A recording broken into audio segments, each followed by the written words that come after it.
Giló está consciente que já não tem outra saída.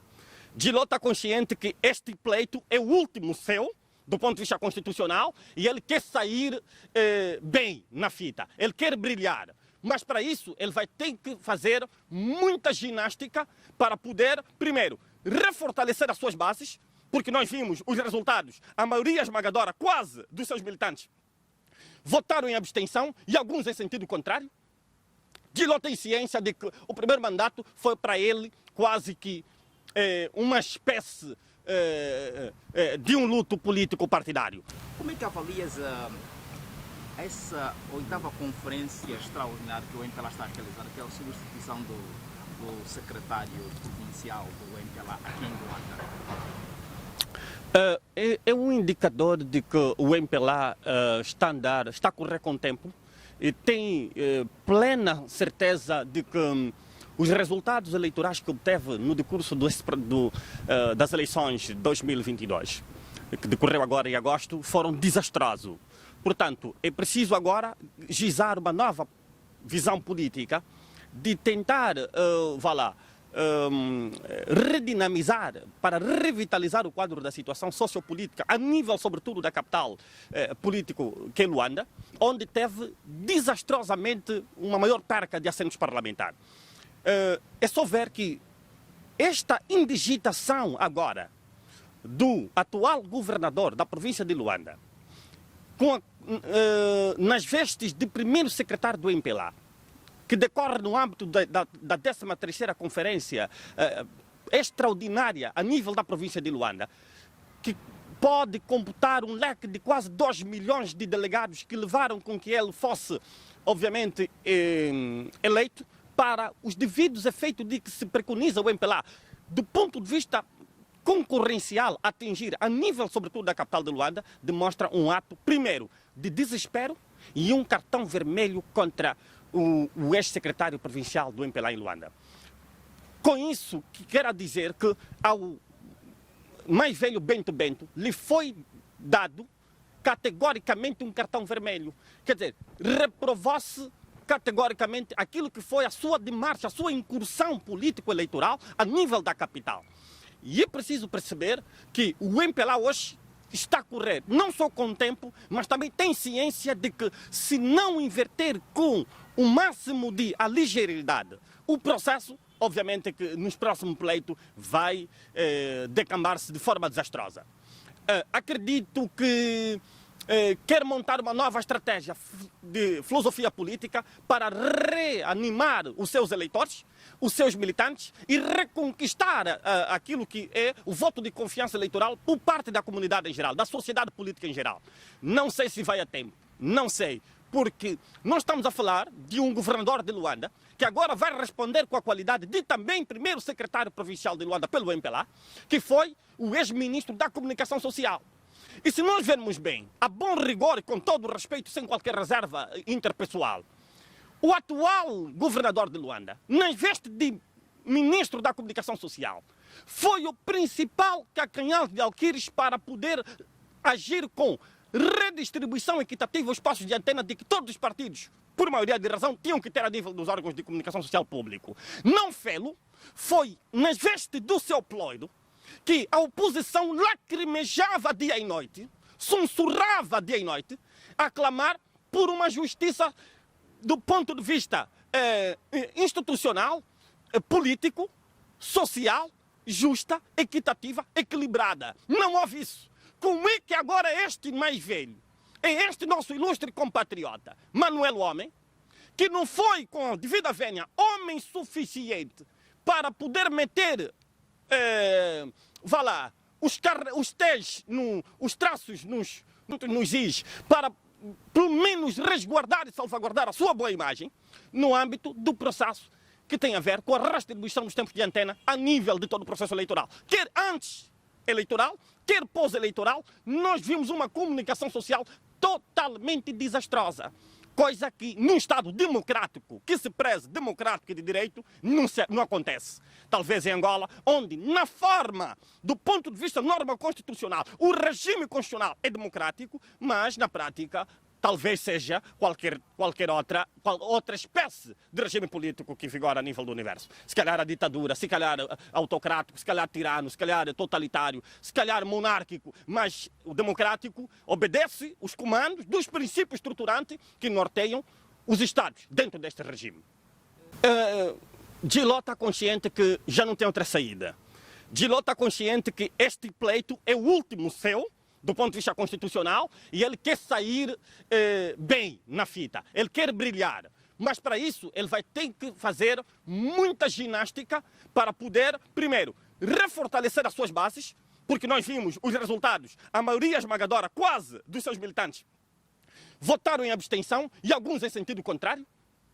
Giló tem ciência de que o primeiro mandato foi para ele quase que uma espécie de um luto político partidário, porque não conseguiu lograr com êxito, de forma satisfatória, os objetivos estruturados dentro do seu plano de ação política para revitalizar e redinamizar o próprio partido MPLA. Agora, o que é que ele vai fazer? Vão ter que esforçar muita falsa simpatia. Nós estamos a ver, por exemplo, a nível de Luanda, um governador que está a tentar se revestir de um playboy, de bom trato, de boa convivência, de boa ética e boa urbanidade, com uma comunicação muito esforçada. Mas eu quero, com todo o respeito, sem qualquer ato discriminatório, quero pensar que se trata de mais um desfile político extra-eleitoral. Não tenho que pensar outra coisa. Por quê? Porque não me vai dizer que o seu governador vai vir tentar mudar na substância, do ponto de vista concreto, material, a vida econômico-social dos angolanos. Mais do que estar a auto-se publicitar para promover a sua imagem, porque já tinha de antemão a ideia de que seria ele o primeiro secretário em Luanda. O que ele quer é ganhar terreiro, é ganhar espaço a nível de Luanda para ver se consegue mudar o quadro da situação, do partido da situação. E eu acho que está a fazer um trabalho de autopromoção da sua própria imagem. Mas não pode querer vir mostrar o seu governador que é o bom da fita, porque ele, enquanto ministro da Comunicação Social, foi ele que consignava tacitamente ou expressamente com que a comunicação social estivesse sob o cafrique do regime. Como é que agora é o Superman, é aquele que quer promover, uma política de proximidade governativa, uma comunicação fluida dentro dos MUSEC, das áreas periféricas, quando no concreto é o senhor governador, que hoje é governador, ontem foi ministro, mas revestido hoje é governador, quer mostrar uma tendência de política de proximidade governativa administrativa. Não quero ser cético na totalidade, mas não acredito que o senhor governador vai mudar o quadro da situação da capital nacional. Mas com essa nomeação dele, que Luanda é que nós teremos? Se calhar um Luanda mais ou menos competitivo, porque o MPLA hoje tem ciência de que se não trabalhar, se não dar resposta, não terá o voto de confiança dos angolanos, então tem que andar atrás do prejuízo. Eu penso que estamos aqui a viver um novo advento de uma certa aflição, de autorreafirmação política dentro da praça político-nacional, sobretudo a nível da capital de Luanda. Vamos ver o que é que daí pode vir, vamos ver. Só por essa razão é que, repara, o nosso irmão Equique foi recebido cordialmente, mas achas que isso não advém de uma estratégia muito bem orquestrada por parte de quem quer continuar a governar, quer continuar a se manter no exercício do poder político? Não diga que não, é mais cordial que a antiga governadora. Não é verdade isso. Isso vem de uma estratégia política. E já começou a campanha do MPLA. O MPLA já começou a fazer campanha extra-eleitoral.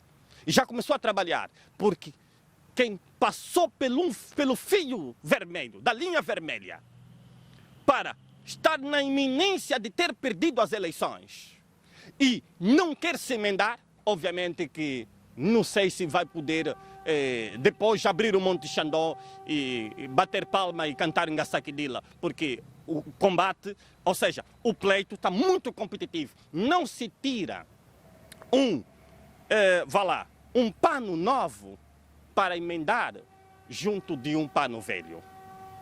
Não se tira um vinho novo e se põe num odres velho. E nós não temos novidade em Luanda. Não há novidade. Não se trata de uma imagem nova. Se trata de uma imagem desgastada, de uma imagem totalmente decaída, que está a tentar se reavivar. E eu não acredito que vai conseguir se reafirmar dentro da praça político-nacional. A nível de Angola, Luanda é a capital político e econômico nacional, onde a maioria esmagadora dos angolanos, por causa da extrema indigente pobreza, acabam por ter uma mentalidade muito mais ovacionante, muito mais aberta, muito mais crítica, muito mais otimista, muito mais acutilante. Pensar que vai mudar neste curto espaço de tempo que os resta, com todas as insuficiências do seu projeto de governo, do seu programa de sociedade política, com todas as insuficiências no que tem a ver com a salvaguarda dos direitos, às liberdades e garantias fundamentais do cidadão, a justa redistribuição equitativa da renda pública nacional, eu penso que ou estamos a brincar de fazer política, ou alguma coisa não está a correr bem. Mas a verdade é que os angolanos estão atentos e vamos conseguir demonstrar que o poder é soberano e a soberania reside no povo. O povo demonstrou isso nas urnas, no âmbito do processo eleitoral de agosto de 2022. O povo vai continuar a demonstrar até que o MPLA tem que aprender a respeitar os angolanos, porque no âmbito do contrato social, o MPLA é servo dos angolanos. Ele foi chamado para servir, não para auto-se servir, nem para presumir superioridade junto da maioria esmagadora dos angolanos. O poder é do povo. O MPLA precisa perceber que o voto que lhe foi dado, e está a caminho agora de 50 anos, a caminho dos 50 anos, um partido, Estado, que tem quase 50 anos de governo, é meio século. O que é que fez de concreto para, pelo menos, oferecer alguma dignidade humana, alguma dignidade econômico-social para os angolanos de base? Eu estou a falar dos angolanos de base, os paupérrimos, os indigentes, os desfavorecidos, os vulneráveis, aqueles que vivem nas cabanas, nos pau a pique, nas casas de chapa, aqueles que não têm o que comer e o que beber, aqueles que não são tidos, não são achados, os indefesos. E eu quero ver hoje um MPLA que entra nas bases, traga a resolução. Porque isso de sair e visitar, para depois vir publicitar, fui visitar a zona X, a zona tal. Não interessa se não pudeste resolver o problema concreto que apoquenta aquele povo daquela comunidade. Qualquer um de nós, enquanto político, pode fazer isso. Mas nós queremos a resolução prática. Não é desfile político. Temos que evitar de fazer essas passeatas. É melhor que fique no gabinete, estuda melhor, uma melhor estrutura, uma melhor filosofia, uma melhor visão, uma melhor estratégia, e depois venha, na prática, implementar ousadamente para revolucionar o quadro da situação, na substância, do ponto de vista material, da vida dos angolanos em geral.